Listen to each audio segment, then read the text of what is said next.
सोचिए, अगर कोई लड़की खुद एक कातिल से संपर्क करे और उससे कहे कि मेरी सुपारी ले लो, मुझे मार डालो, और इतनी बेरहमी से मारना कि मुझ पर तुम्हें बिल्कुल भी रहम ना आए।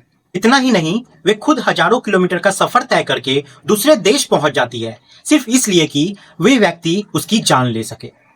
पहली नजर में ये बात किसी के लिए भी यकीन करना लगभग असंभव है, लेकिन यही घटना अमेरिका के फ्लोरिडा में हुई और इसने पुलिस अधिकारियों तक को स्तब्ध रह दिया, हिला के रख दिया। फ्लोरिडा के एक जंगल के पास बने गड्ढे से एक लड़की का शव बरामद होता है। शुरुआत में पुलिस इसे एक सामान्य हत्या मानकर जांच शुरू करती है। घटनास्थल के आसपास लगे सीसीटीवी कैमरे की फुटेज खंगाली जाती है। जांच धीरे धीरे एक व्यक्ति तक पहुंचती है, फिर उसके मोबाइल, लैपटॉप और अन्य इलेक्ट्रॉनिक डिवाइसेस की जांच शुरू होती है। इसके बाद पुलिस एयरपोर्ट के सीसीटीवी फुटेज तक पहुंचती है, जहां यही युवती एक व्यक्ति के साथ दिखाई देती है। अब पुलिस को यकीन हो जाता है कि यही व्यक्ति हत्या का मुख्य आरोपी हो सकता है। उसे हिरासत में लेकर पूछताछ शुरू होती है। शुरुआत में पुलिस को लगता है कि ये एक सामान्य मर्डर केस है, जिसे जल्द ही सुलझा लिया जाएगा, लेकिन जैसे जैसे आरोपी के मोबाइल और लैपटॉप की जांच आगे बढ़ती है, कहानी पूरी तरह बदलने लगती है। जब पुलिस को कुछ वीडियो और चैट्स मिलते हैं, तो अधिकारी खुद हैरान रह जाते हैं। फ्लोरिडा पुलिस के अनुसार उन्होंने इससे पहले ऐसा मामला कभी नहीं देखा था। वीडियो और चैट्स में जो कहानी सामने आई, उसने पूरी जांच की दिशा ही बदल दी। ब्रिटेन के हैम्पशायर में रहने वाली 32 वर्षीय सोनिया एक्सेल्बी एक बेहद प्रभावशाली महिला थी। वे पियानो बहुत अच्छा बजाती थी, खूबसूरत गाती थी और अपने 6 भाई बहनों में सबसे छोटी थी। परिवार के सभी लोग उससे बेहद प्यार करते थे। उसके दोस्त उसे खुशमिजाज, मिलनसार और बेहद नेक इंसान बताते थे। उसके पास एक प्यारा सा पालतू कुत्ता भी था, जिससे वो बेहद लगाव रखती थी। देखने में भी वो बेहद आकर्षक थी और रिश्तेदारों के बीच भी सबकी चहेती थी। लेकिन इन सबके बावजूद उसके जिंदगी में एक ऐसी कमी थी जिसे शायद कोई कभी समझ ही नहीं पा रहा था। वे अक्सर मानसिक तनाव से गुजरती थी। कई बार वो खुद को बेहद अकेला महसूस करती थी। बाहर से मुस्कुराने वाली सोनिया अंदर ही अंदर लगातार टूट रही थी। यही मानसिक संघर्ष धीरे धीरे उसे ऐसी राह पर ले गया जहां से वापसी लगभग नामुमकिन थी।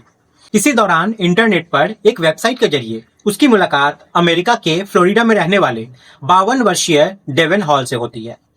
डेवन हॉल एक शादीशुदा व्यक्ति था और सामान्य जीवन जी रहा था। दोनों के बीच बातचीत शुरू हुई। पहले सामान्य चैट, फिर दोस्ती, और उसके बाद दोनों एक दूसरे से अपनी जिंदगी की हर छोटी बड़ी बात साझा करने लगे।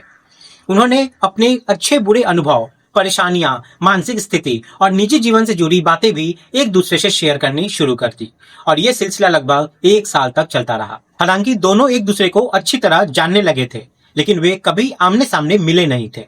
एक ब्रिटेन में रहती थी और दूसरा अमेरिका में। फिर अचानक 2024 में सोनिया ने डेवन से कहा कि वे अमेरिका आकर उससे मिलना चाहती है। डेवन ने भी हामी भर दी। सोनिया ने अमेरिका का वीजा लिया और एयरपोर्ट तक पहुंच गई।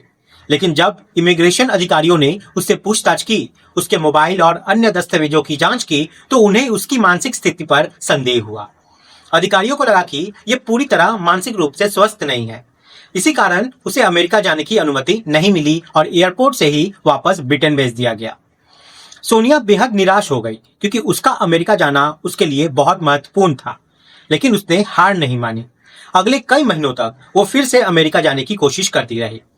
आखिरकार समय बीतते बीतते साल 2025 आ गया। इसी दौरान एक दिन उसने डेवन हॉल से ऐसी बात कही जिसने आगे चलकर पूरी दुनिया को हैरान में डाल दिया। सोनिया ने कहा कि वे अपनी जिंदगी से पूरी तरह परेशान हो चुकी है। उसने ये भी कहा कि उसने अपनी जिंदगी में कई गलतियां की है और अब वो इस जीवन से छुटकारा चाहती है, लेकिन वो खुद आत्महत्या नहीं करना चाहती। इसके बजाय उसने डेवन से कहा, क्या तुम मेरी सुपारी लोगे? क्या तुम मुझे मार डालोगे? लेकिन एक बात याद रखना, मुझे बहुत बेरहमी से मारना, मुझ पर बिल्कुल भी रहम मत करना। पहले तो डेवन हॉल को लगा कि शायद सोनिया मजाक कर रही है, लेकिन जब उसने बार बार यही बात दोहराई, तो उसे समझ में आ गया कि वे पूरी तरह गंभीर है।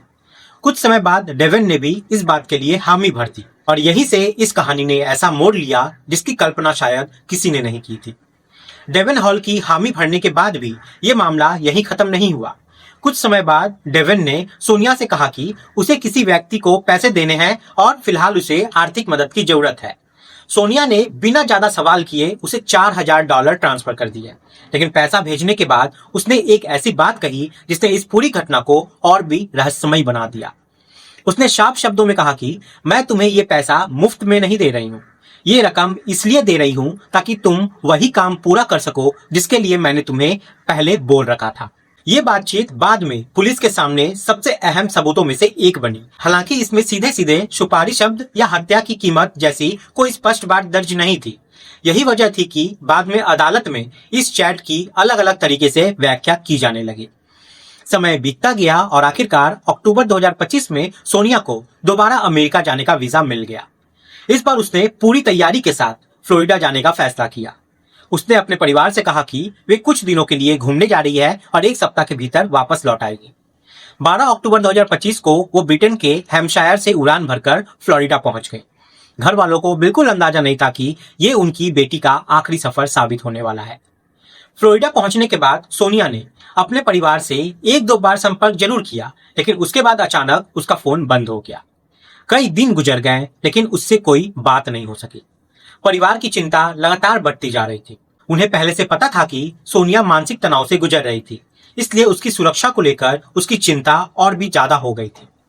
आखिरकार परिवार ने स्थानीय पुलिस से संपर्क किया।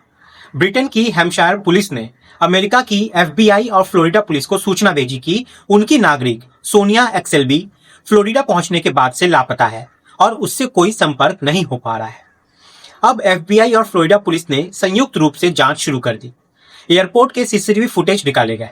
जांच में पता चला कि 12 अक्टूबर को जब सोनिया फ्लोरिडा एयरपोर्ट पर उतरी थी, तब एयरपोर्ट के बाहर एक कार उसका इंतजार कर रही थी। नंबर प्लेट की जांच की गई तो पता चला कि ये कार डेवन हॉल के नाम पर रजिस्टर्ड थी। अब पुलिस की नजर पूरी तरह उसी पर टिक गई। इसी बीच एक और खबर ने पूरे मामले को और गंभीर बना दिया। फ्लोरिडा के एक जंगल के पास बने गड्ढे से एक महिला का शव बरामद होता है। जब शव की पहचान की गई तो उसकी शक्ल ब्रिटेन से भेजी गई सोनिया की तस्वीर से पूरी तरह मेल खा रही थी। FBI ने ब्रिटेन पुलिस से पुष्टि करवाई और ये साफ हो गया कि वे शव सोनिया एक्सेल्बी का ही था।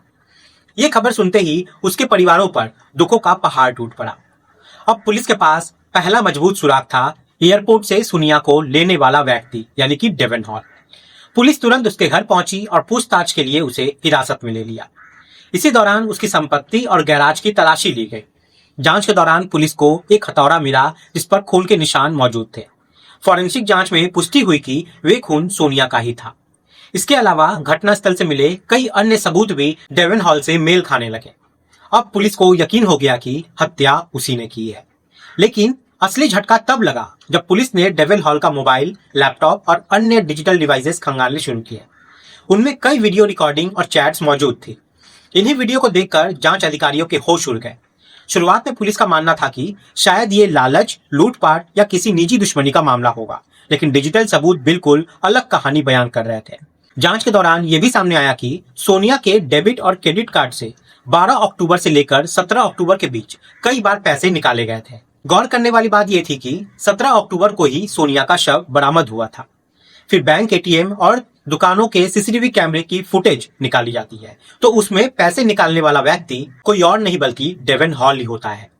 अब पुलिस के पास हत्या, आर्थिक लाभ और डिजिटल सबूत तीनों मौजूद थे। अब डेवन हॉल को आपराधिक रूप से गिरफ्तार कर लिया गया था। पूछताछ के दौरान उसने हत्या करने की बात स्वीकार कर ली, लेकिन उसका दावा सुनकर पुलिस एक बार फिर हैरान हो गई। उसने कहा, मैंने सोनिया की हत्या जरूर की है, लेकिन मेरी उससे कोई दुश्मनी नहीं थी। मैंने उसे लालच में नहीं मारा। वे खुद चाहती थी कि मैं उसकी जान ले लूं। पुलिस के लिए यह बात स्वीकार करना आसान नहीं था, लेकिन जब उन्होंने वीडियो देखे तो मामला और भी ज्यादा उलझ गया। एक वीडियो Airbnb का था जहां दोनों ठहरे हुए थे। वीडियो में सोनिया बैठी हुई दिखाई देती है। उसके शरीर पर चोटों के निशान नजर आते हैं। वे बेहद डरी हुई और सहमी हुई नजर आ रही थी। उसी वीडियो में डेवन उससे पूछता है, मैं जो तुम्हें मारने जा रहा हूं, क्या इसमें तुम्हारी मर्जी शामिल है?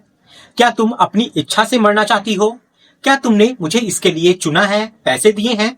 इस पूरे वीडियो में सोनिया ने अपने मुंह से हाँ तो नहीं कहा, लेकिन वो धीरे धीरे सिर हिलाकर सहमति जताती हुई दिखाई दे रही थी। यही वीडियो पूरे केस का सबसे विवादित सबूत बन गया। इसी दौरान पुलिस को सोनिया द्वारा अपनी एक दोस्त को भेजा गया एक मैसेज भी मिला। यह मैसेज उसने फ्लोरिडा पहुंचने और डेवन से मिलने के बाद भेजा था। उसने उसमें लिखा था कि उसे लग रहा है कि शायद वो बहुत बड़ी गलती कर चुकी है। उसे अब डर लग रहा है। उसे महसूस हो रहा है कि डेवन अब सचमुच उसकी हत्या करने वाला है और शायद उसके पास बचने के लिए बहुत कम समय है। इस मैसेज से साफ संकेत मिल रहे थे कि जिस फैसले को लेकर वो अमेरिका आई थी, अब शायद उसी फैसले पर उसे पछतावा होने लगा था। इन सभी तथ्यों ने पुलिस को ये मानने पर मजबूर कर दिया कि शुरुआत में सोनिया ने सचमुच अपनी मौत की इच्छा जताई थी, लेकिन फ्लोरिडा पहुंचने के बाद हालात बदल चुके थे। अब वो डर चुकी थी और शायद जीना चाहती थी। यहीं से ये मामला कानूनी रूप से बेहद जटिल हो गया। एक तरफ चैट्स और बातचीत थी जिनसे लगता था कि सोनिया ने खुद अपनी मौत की बात कही थी। दूसरी तरफ उसका आखिरी मैसेज, वीडियो में उसका डरा हुआ चेहरा और हत्या से पहले की परिस्थितियां ये इशारा कर रही थी कि अंतिम समय में वो अपने फैसले से पीछे हट चुकी थी। लेकिन डेविल हॉर्न ने शायद उसकी शुरुआती बातों को ही अंतिम सच मान लिया और उसने बेहद बेरहमी से उसकी हत्या कर दी। पोस्टमार्टम रिपोर्ट में खुलासा हुआ कि सोनिया के शरीर पर चाकू के 4 गहरे घाव थे, 2 सीने पर और 2 पीठ पर। हत्या के बाद उसके शव को जंगल में एक गड्ढा खोदकर दबा दिया गया। जांच अधिकारियों का मानना है कि आखिरी पलों में सोनिया बेहद डरी हुई थी और उसे अपनी सबसे बड़ी भूल का एहसास हो चुका था, लेकिन तब तक बहुत देर हो चुकी थी। फिलहाल डेवन हॉल के खिलाफ फर्स्ट डिग्री मर्डर का मामला दर्ज कर लिया गया है और वो अभी जेल में बंद है। अब अदालत में सबसे बड़ा सवाल यही होगा कि क्या वो सिर्फ एक सोची समझी हत्या थी या फिर ऐसा मामला जिसमें मरने वाली महिला ने कभी अपनी मौत की इच्छा तो जताई थी, लेकिन आखिरी समय में अपना फैसला बदल लिया था। इन अनोखे और रहस्यमयी केस पर पूरी दुनिया की नजर बनी हुई है। अदालत का फैसला ही तय करेगा कि इस अपराध की कानूनी परिभाषा आखिर क्या होने वाली है। आप सभी अपना यहाँ पे ख्याल रखें, सतर्क रहें। जय हिंद, जय भारत।